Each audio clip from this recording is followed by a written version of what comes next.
Assalamu alaikum wa rahmatullahi wa barakatuh. Welcome guys to another video. Check it out. That's me in the thumbnail right there. Finally, Apus has made a video response to me. I waited a friggin' year for this. You little you, wanna refute me? Me?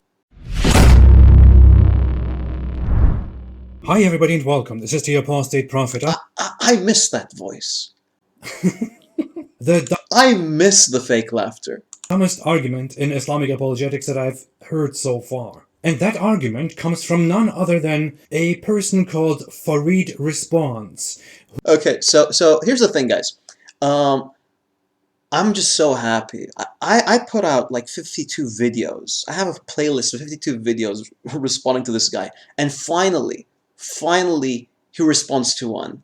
The video that he's actually responding to is a video I put out in like September the 18th, 2019. And it's taken him over a year, but hey, I can't complain. I can't complain.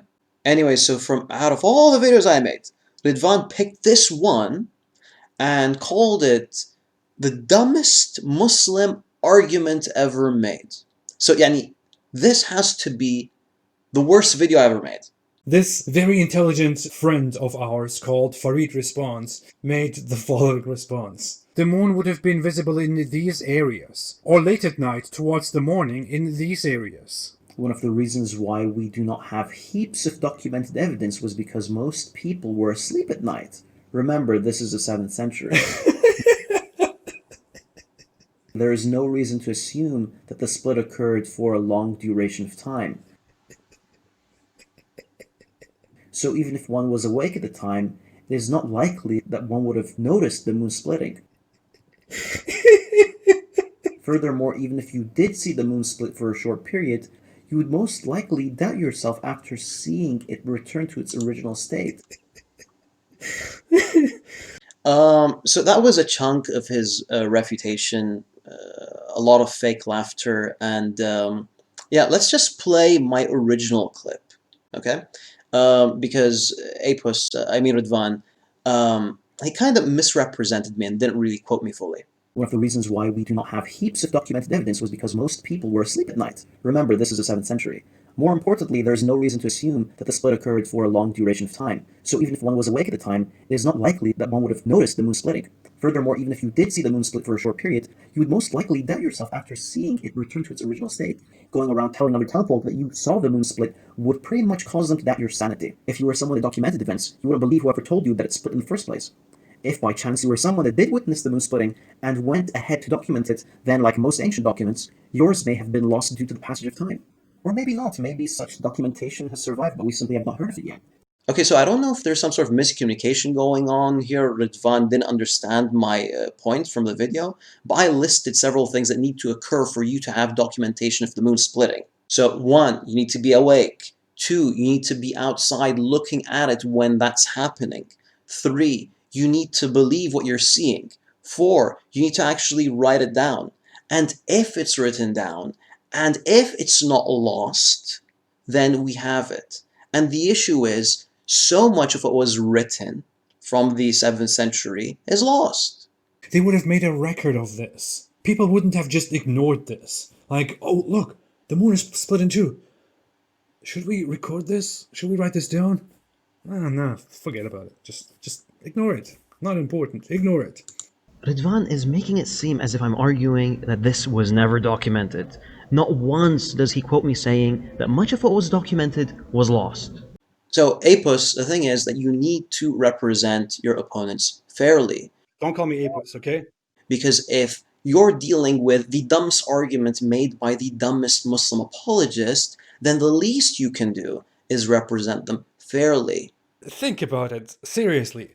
This is the 7th century, as he says. I don't know what this guy thinks the 7th century was like. In the 7th century, there were many civilizations around the world that had proper cities, libraries. Civilizations were watching the sky all the time. They were using this opportunity to look at the stars, look at the moon, look at all the objects in the sky. There was advanced astronomy or pre-astronomy, whatever it is called, in India. Records were being kept in China. Right here among the Roman or post-Roman civilizations, the objects in the sky meant something. Okay, so here's the thing, here's the issue.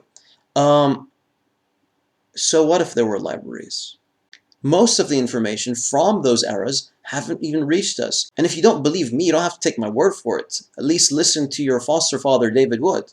As for the who mentioned Jesus, I'd like to point this out because this is a very interesting question. One, many people overestimate the amount of historical sources we have from the 1st and 2nd and 3rd centuries. We know that the Roman emperor during the time of Jesus was the Roman emperor Tiberius. Here's a little question for historical research. How many historical sources do we have that even mention the Roman emperor Tiberius? Thousands. You had libraries of information. Right, David? Within 150 years of his life.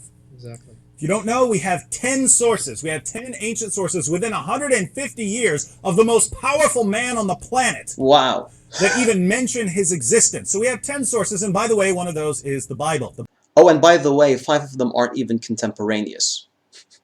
In other words, the second emperor of Rome, who ruled for like 2 decades, the most powerful man in the world at the time, and you only have like 5 sources even mentioning him. And you're expecting what? You're expecting libraries of books that mention the moon splitting, even though it probably split for just a few seconds, a minute, who knows?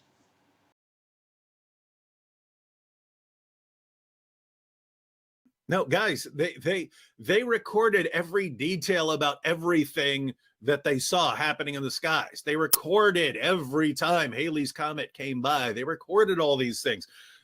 They would have been pretty darn freaked out by the moon splitting in half, but no one was. Why? Most obvious explanation is didn't happen.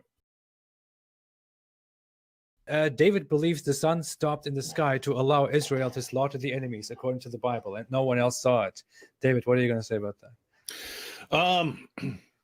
I mean, well, just to point out, there are some different interpretations of that. But even if you go completely literal interpretation, yeah, you're kind of in a different realm of history. You're not talking 7th century AD. You're talking about what's the date? 14th century BC. So yeah, but I mean, I don't consider it. It's not the sort of thing that's being used to verify something. You know what I mean? Like, I've never heard a Christian say, we know that Christianity is true because of the miracle of the sun stopping in the sky or something like that. Again, there are different interpretations of that. On the day the Lord gave the Amorites over to Israel, Joshua said to the Lord in the presence of Israel, O sun, stand still over Gibeon. O moon, over the valley of Aijalon. So the sun stood still, and the moon stopped, till the nation avenged itself on its enemies. as it is written in the book of Joshar. The sun stopped in the middle of the sky and delayed going down about a full day. There has never been a day like it before or since, a day when the Lord listened to a man. Surely the Lord was fighting for Israel. There are a couple of points that I made in the original video that I didn't really feel the need to cover again. So you can check that out right here. And for the rest of you guys, Assalamu alaikum wa rahmatullahi wa barakatuh. Don't call me Apis, okay?